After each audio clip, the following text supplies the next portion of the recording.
quadro Momento Conhecimento, então, desta quinta-feira. Hoje nós vamos conversar com a professora Irenice Teixeira Trolesi Xavier. Ela é advogada criminalista, professora da FUMESC, dá aula de Direito Penal e Processo Penal. Vamos falar sobre assédio, um assunto bem interessante e importante. Professora Irenice, prazer tê-la com a gente. Bom dia. Bom dia, Erivelto. Bom dia aos nossos ouvintes. E meu bom dia muito especial aos meus estimados alunos e alunas da FUMESC. Gostaria de agradecer à Rádio Estação Cultura e à FUMESC pela oportunidade de tratarmos desse assunto tão importante na atualidade, o assédio. Como se define assédio, professora? Bem, Erivelton, o assédio consiste em uma série de comportamentos que incomodam, importunam, humilham ou perseguem uma pessoa ou um grupo específico de pessoas. O assédio pode se manifestar de muitas formas, algumas mais explícitas e outras mais veladas. Existem alguns tipos de assédio, como o assédio verbal, psicológico, o virtual, o moral, o sexual. Em todos esses tipos de assédio, o mais indicado é que a vítima sempre busque por ajuda e se informe sobre as medidas que podem ser tomadas. Em alguns casos, o correto é tratar desses assédios judicialmente e, se for necessário, o melhor a se fazer é buscar apoio emocional e psicológico. Professora, assédio moral e assédio sexual, existe muita diferença? Realmente, existem diferenças sim, e é muito comum, Erivelto, as pessoas confundirem os dois, né? É muito comum essa confusão entre os termos assédio sexual e assédio moral. O que difere aí um do outro é a conotação sexual ou não. Porém, o importante é salientar que em ambos advém de ações repetitivas que causam constrangimento e dano psicológico à vítima, devendo ser punidos esses agressores. O assédio moral não se confunde com assédio sexual. Enquanto o assédio moral visa a eliminação da vítima do mundo do trabalho pelo terror psicológico, o assédio sexual é caracterizado pela conduta que objetiva o prazer sexual de várias formas, causando constrangimento e afetando a dignidade da vítima. Professora, e o assédio moral? Fala um pouquinho pra gente sobre essa questão. Erivelton, o assédio moral caracteriza-se pela exposição dos trabalhadores a situações humilhantes, degradantes e constrangedoras, de forma repetitiva e prolongada. Tais situações ofendem a dignidade ou a integridade psíquica do trabalhador. São pequenas agressões que, se tomadas isoladamente, podem ser consideradas pouco graves, mas quando praticadas de maneira sistemática e reiterada, tornam-se destrutivas. O assédio moral é qualquer conduta abusiva, manifestando-se sobretudo por comportamentos, palavras, atos, gestos, escritos que possam trazer danos à personalidade, à dignidade ou à integridade física ou psíquica de uma pessoa, pôr em perigo seu emprego ou degradar ali o ambiente de trabalho. Tais atitudes são condutas sem conotação sexual, diferentemente do assédio sexual, né? Elas estão ligadas ao abuso de poder e caracterizadas por práticas de humilhação e intimidação ao assediado.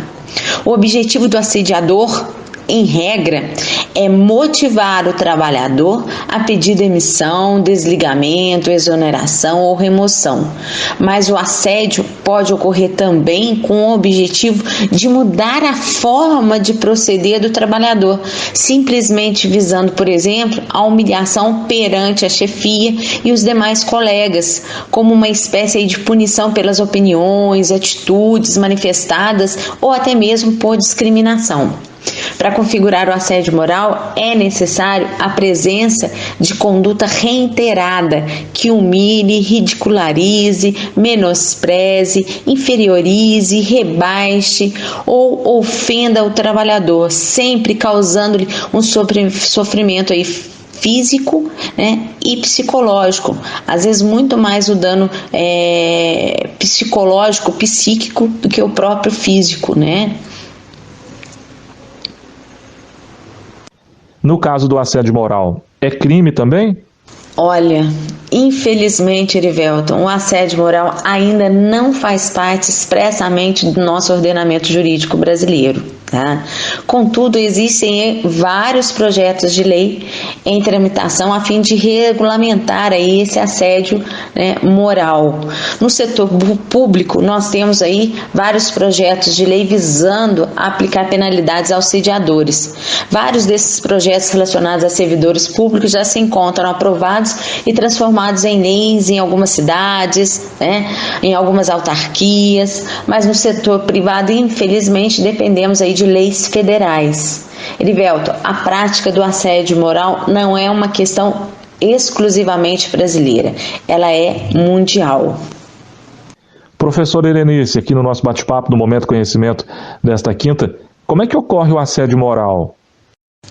Erivelton, sobre o ponto de vista hierárquico, o assédio pode ocorrer de várias formas, né? Nós temos normalmente a que é mais usual é a vertical descendente, que é de cima para baixo, o superior para o seu inferior, para o trabalhador.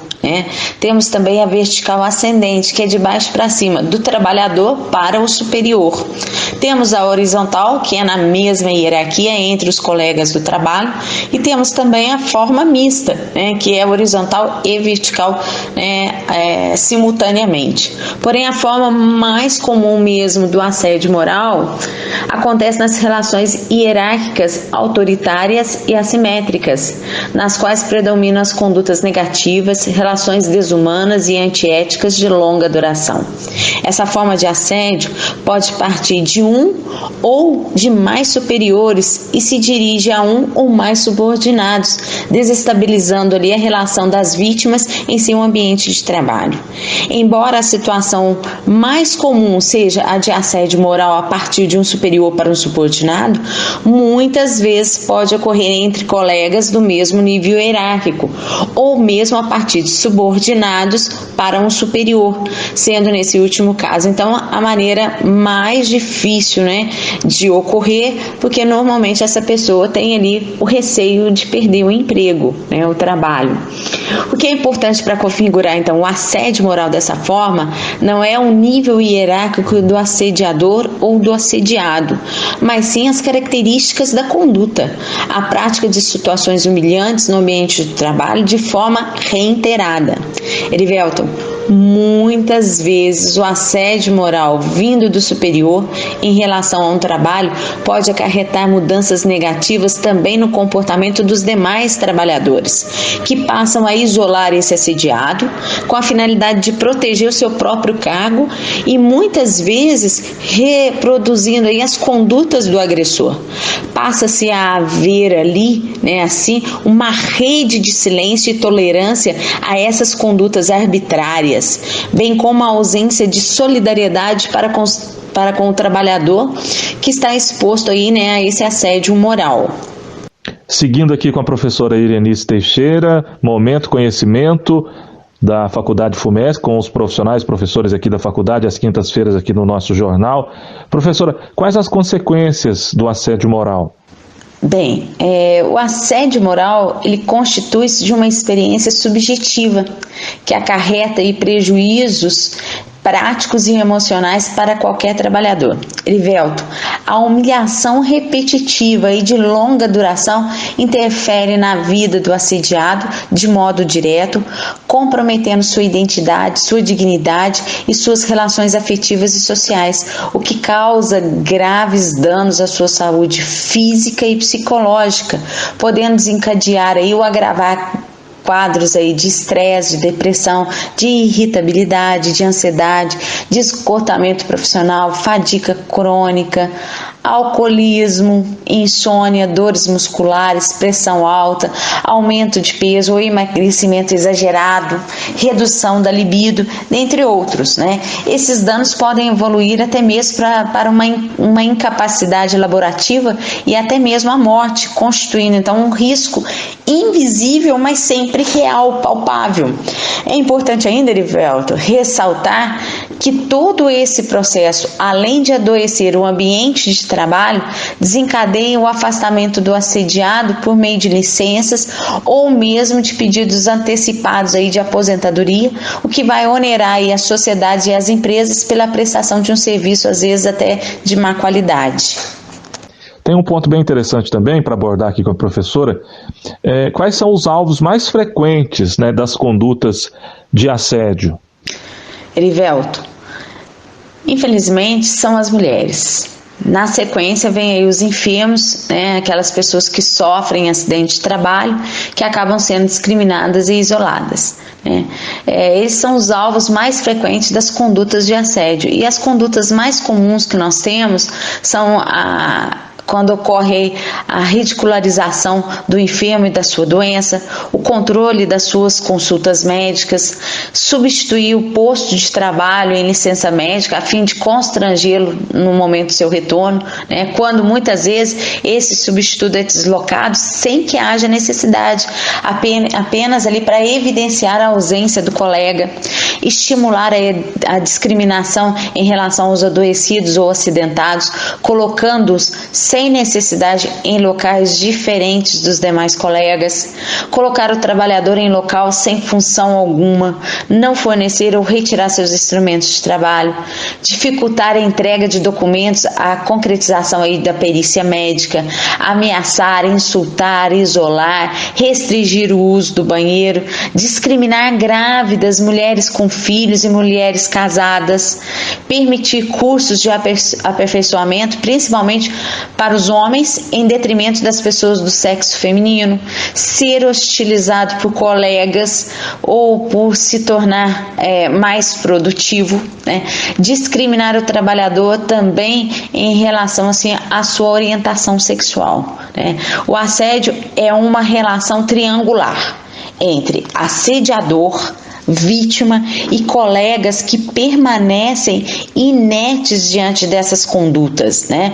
Após a confirmação de ser a vítima de assédio moral, o trabalhador, o colega, ele não pode se intimidar, ele não pode ser cúmplice, né? Ele tem que denunciar, e o que a gente vê ocorrendo normalmente é diferente, né? O colega, às vezes por medo até mesmo de perder o emprego, ele acaba se tornando ali um cúmplice. Você que nos acompanha nessa quinta-feira, segue aqui o Momento Conhecimento. Se você tiver alguma pergunta, envia para a gente aqui no 99921-9705. Esse programa aqui, esse quadro está sendo gravado, mas se você tiver alguma curiosidade, é só enviar para a gente, que a gente encaminha para a professora e depois você terá a sua resposta desse importante assunto, bem escolhido pela professora Irenice, no quadro desta quinta-feira. Professora, o que é o assédio sexual? Que é uma questão também que a gente já ouviu e ouve falar, infelizmente, muitas vezes. Mas define pra gente aí. Erivelto, temos 4 requisitos. Sem esses 4 requisitos, não há como configurar aí o assédio sexual, tá? O primeiro deles é o constrangimento. O constrangimento provocado pelo agente que assim age favorecido pela ascendência exercida sobre a vítima para fins de responsabilidade penal. Os termos superior hierárquico e ascendência tem significados aqui bem próximos. O termo superior hierárquico designa o funcionário possuidor de maior autoridade, que possui poder de mando sobre os demais funcionários. A ascendência significa superioridade ou preponderância. No caso presente, refere-se ao maior poder de mando que possui um indivíduo dentro da relação de emprego relativamente aos outros. Liga-se ao setor privado, podendo tratar-se tanto do dono da empresa quanto do gerente ou chefe, também empregado. Do ponto de vista trabalhista, o assédio sexual entre colegas de mesma hierarquia pode ser caracterizado para gerar a responsabilidade ao empregador ou ao poder público. Depende aí se a gente estiver falando da iniciativa privada ou da iniciativa pública. Ainda que por omissão, porque esse empregador ou o poder público não conseguiu de maneira alguma garantir um ambiente de trabalho psicologicamente saudável e isento de assédio.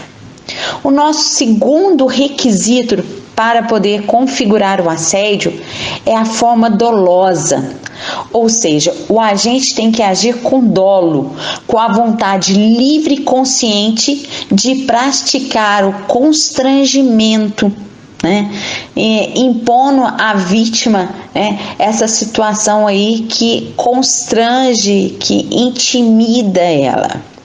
O nosso terceiro requisito é o comportamento do agente. O comportamento do agente ele vai visar a vantagem sexual. Trata-se do constrangimento ilegal, cuja intenção do autor do assédio é forçar a vítima a fazer algo que a lei não manda, ou não fazer o que ela permite, desde que ligado a vantagens e favores sexuais. Erivelton, o assediador quer obter, em última análise, a satisfação da sua libido de qualquer forma, por isso é que é favorecimento sexual. Por último, o nosso quarto e último requisito é o consentimento da vítima. Sem o consentimento da vítima, fica caracterizado o assédio.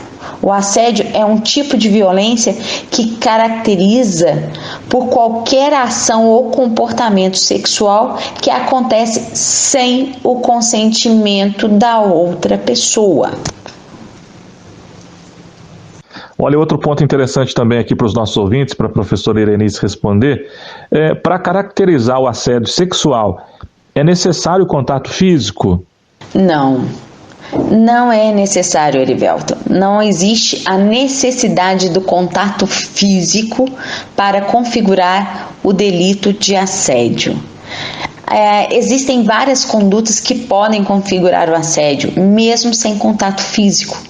Essa prática pode ser clara, como expressões verbais, escritas, de formas mais sutis, como comentários, gestos, imagens enviadas por e-mails, trocas de mensagens, Então, existem várias outras formas para poder caracterizar aqui, o assédio sexual e não é necessário, então, o contato físico.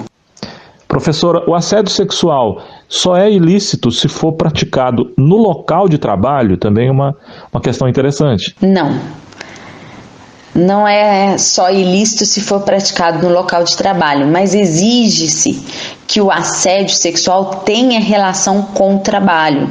Por exemplo, quando é oferecido uma carona por um colega, após o expediente, na qual o assediador acaba intimidando a vítima e com ameaça de prejuízos no trabalho.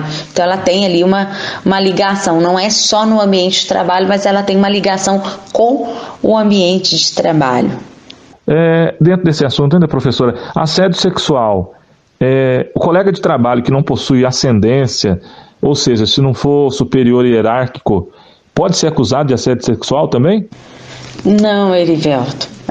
Nesse caso, o colega de trabalho que não possui ascendência ou que não tenha um cargo hierarquicamente superior, ele não pode ser acusado de assédio sexual. Não configura o crime de assédio sexual caso os funcionários e empregados possuam ali o mesmo nível, Tampouco vai configurar o delito de assédio sexual quando o de menor poder de mando assedia o chefe ou seu superior hierárquico.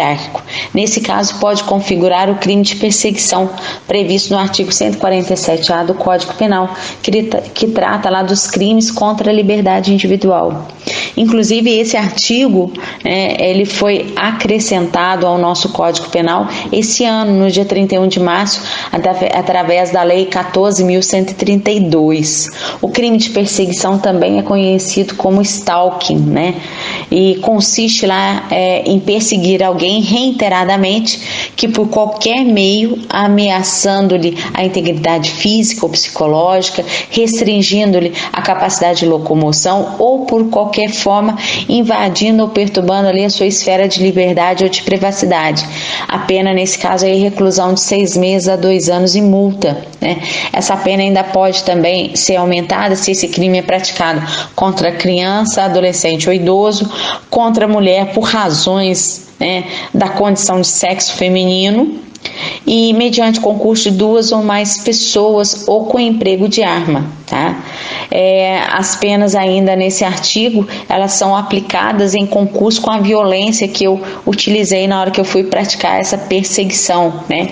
E esse crime é um crime que as pessoas, a sociedade deve ficar atento, porque somente se procede mediante representação, ou seja, eu tenho que ir até o delegado de polícia oferecer ali a notícia do crime e dar autorização para ele fazer a investigação, tá? Então é muito interessante a gente lembrar disso para a sociedade, porque o judiciário não bate a nossa porta, tá? Nós que temos que provocar essa ação do judiciário. E uma pergunta até mais objetiva aqui dentro desse tema: como provar o assédio sexual, professora? Bom, provar o assédio sexual é difícil, tá? Porque em regra essa conduta ocorre ocultamente e o ônus da prova dentro do processo penal é sempre de quem alega, ou seja, a própria vítima. Mas é possível prová-lo, por exemplo, por meio de ligações telefônicas, e-mails, bilhetes, troca de mensagens, fotos, testemunhas, né? No caso do assédio sexual, a indenização por dano material depende de comprovação do fato, ou seja, do assédio, e do prejuízo e do nexo de causalidade entre eles. A respeito dos danos morais, a prova é do fato assédio, uma vez que não há como produzir provas do sofrimento, do constrangimento, da dor que essa vítima sofreu. E para a gente encerrar esse assunto bem escolhido, infelizmente atual ainda, né? Se ouve muito desse assunto, assédio, de algumas formas que a professora trouxe aqui. Eu já deixo os microfones para as considerações da professora Irenice, agradeço pela participação conosco, mas eu aproveito para fazer mais uma pergunta. Como acabar com o assédio sexual? É difícil? Tem jeito? É possível, professora? Bom, acabar com o assédio sexual, creio eu que é uma luta eterna, tá? A ação contra o assédio sexual não é uma luta de mulheres contra homens, é uma luta de todos, independe de gênero, né? Que desejam aí um ambiente de trabalho sempre saudável, né? Então a luta é por esse ambiente de trabalho saudável. Por um mínimo de coerência, não se pode, por um lado, defender os princípios de igualdade e justiça e, por outro lado, tolerar, desculpar ou até mesmo defender tais comportamentos que agridam a integridade dos colegas de trabalho. Derrotar a prática do assédio sexual no trabalho é parte integrante da luta pela igualdade de direitos e oportunidades entre homens e mulheres. Muito obrigada. Foi um prazer estar aqui com vocês.